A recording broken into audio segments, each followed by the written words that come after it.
Morning all.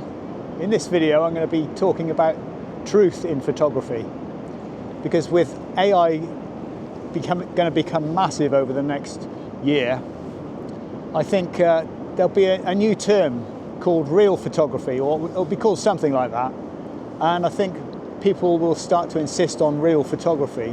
So I think AI could be good for the truthful ones amongst us. So what do you think about this? Because I think if you're going to do a sky replacement, that's not a photograph. If you're going to add things to your photograph, that's not a photograph.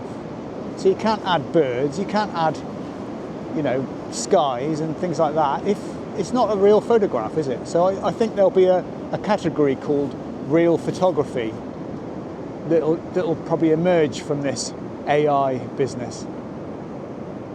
Also in this video, I'll be doing a few short vlogs around Cornwall.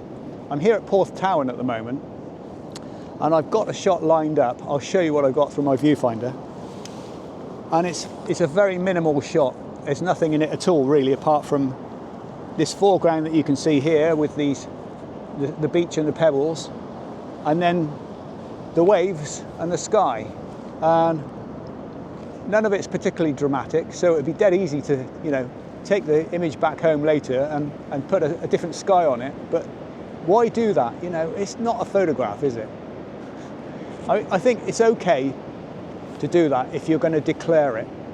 But what I can't stand is when people put posts on social media or whatever, and they say, oh, I took this picture, and they don't when it's obviously a composite of several images. What is the point in doing that? Just to get likes? I'd rather be true to myself. So I think it's important. So this shot is definitely going to be different for me, because I love the rule of thirds, as you all know. But this is going to be a 50-50 with just the waves in the middle. Yeah, it's definitely not my typical shot. It's a bit crazy, but minimal. I like, and I'm trying to do more of this kind of photography, because I'm the one who's always sort of searching for a strong focal point in my images. But when there is none, I think it's good to make it more minimal anyway.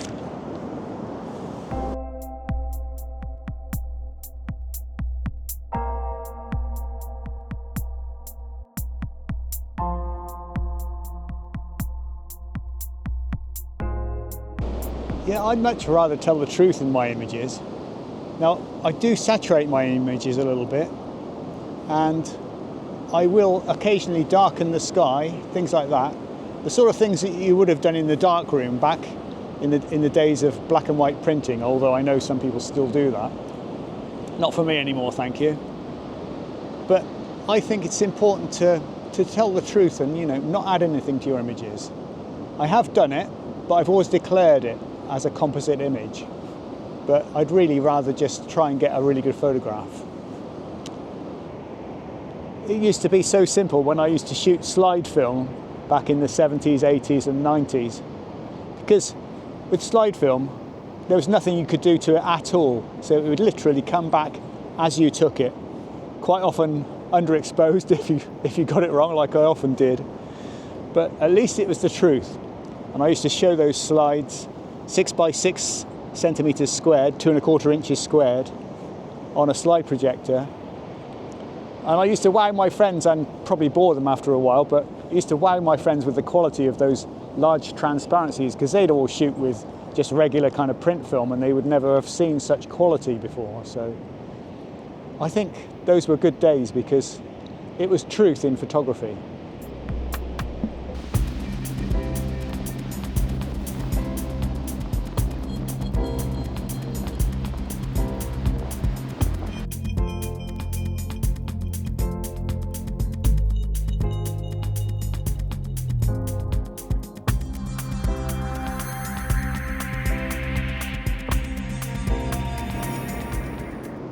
Whenever I teach beginners during one of my workshops, I always try and encourage them to take fewer shots, because most of them with digital, they just snap away handheld, and so they need to learn to slow down and really take more kind of measured, controlled kind of images. because I think that's an important skill to have. Not that there's anything wrong with hand holding, not at all. There can be some spontaneity in it. I've got my long lens on now and I'm trying to do a shot of the waves, and this is where you do want to take quite a few shots, because to me I think you want a good arrangement of waves. So it's no good to just fire one off and then go back, you know. You've got to get one with a good balance of waves in the shot that make a good composition. Fire. Yeah, that's a good balance of waves. I've got two in the middle. I'll try for some more.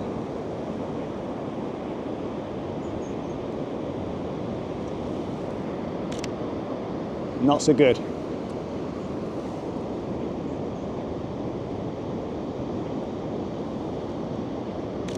Oh yeah.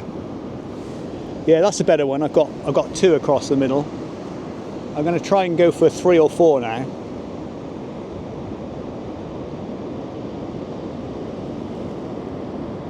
Oh yeah, I think that was a good one.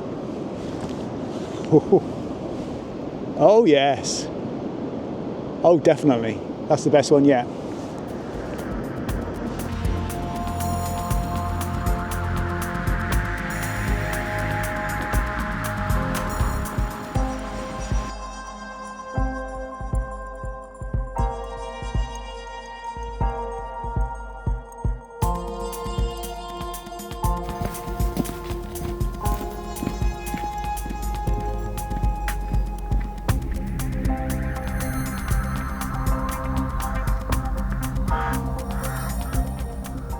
I've moved on to Lelant now, which is near St Ives, and I'm down on Porthkidney Beach. What do you think about taking things out of your images, like cloning things out? I think it's fair enough to clone out bits of rubbish. And in my case, I'm so often by the coast where there are birds that just turn into little smudges in the sky, which don't look good at all. So I'm happy to clone those out and still consider that real photography. But I just think I don't know, I used to clone out telegraph wires, and I don't think that's right anymore. And not only is it a right hassle to do, although it's probably a lot easier with AI these days, I think I'm going to leave in telegraph wires from now on, because it's the truth, isn't it?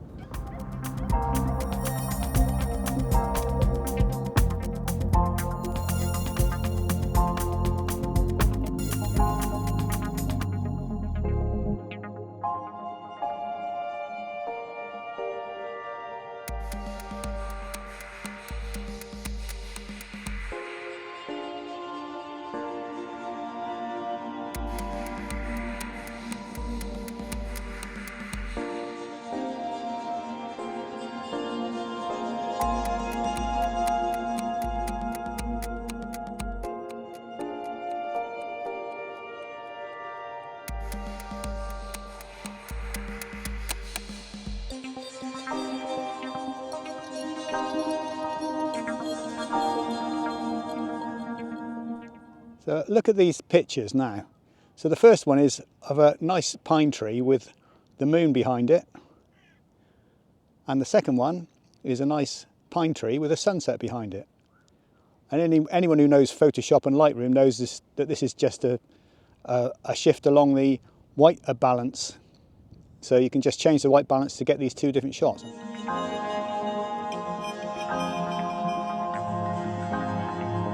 It's really good to get to know your local trees, because I photographed this tree before and I've been waiting for a chance like this. So there's quite a lot of mist this morning and the sun's rising just behind the tree, so it'll make an interesting silhouette because it's such a great shape, this tree. So good. I've been planning this shot for months now, so it's great to see it finally come to fruition.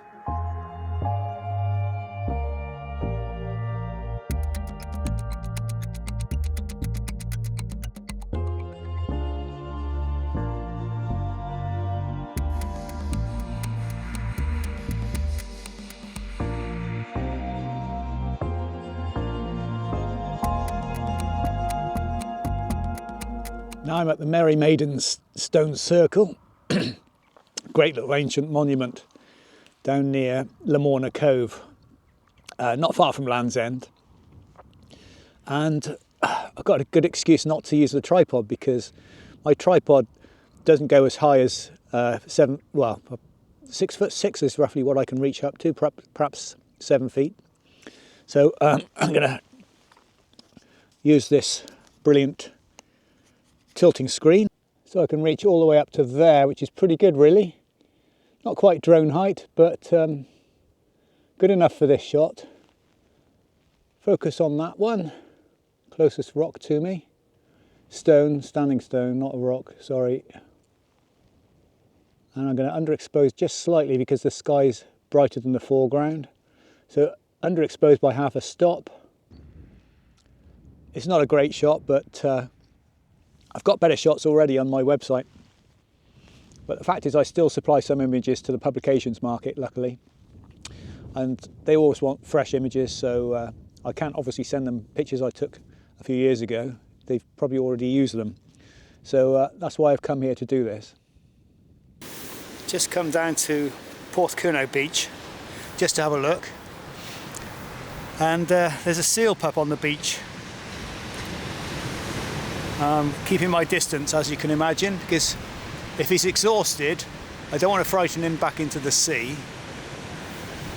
He doesn't seem to be injured. I had a good look through my 400mm lens. So he seems to be alright, so I think he might just be exhausted, or he might have lost his mother or something. So I'm not going to get any closer. I'm going to leave it be.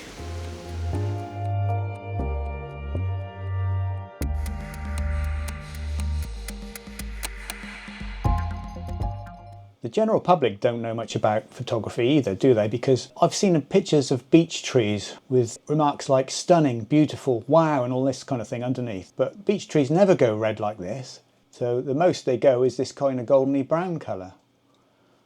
On the other hand, you've got things like even amateur photographers have said this image here is a fake, definitely photoshopped, 100%.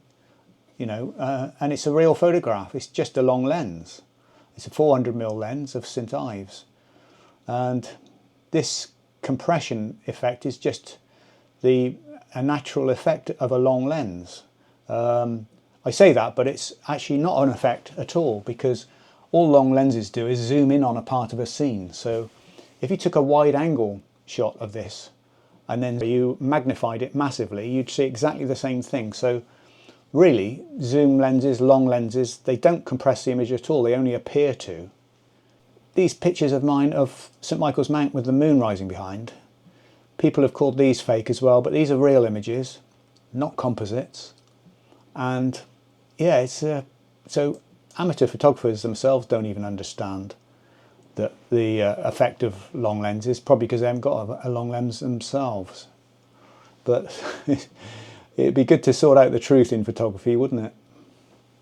I think in the future there'll be a term for real photography, and I want to make mine more real and more truthful from now on.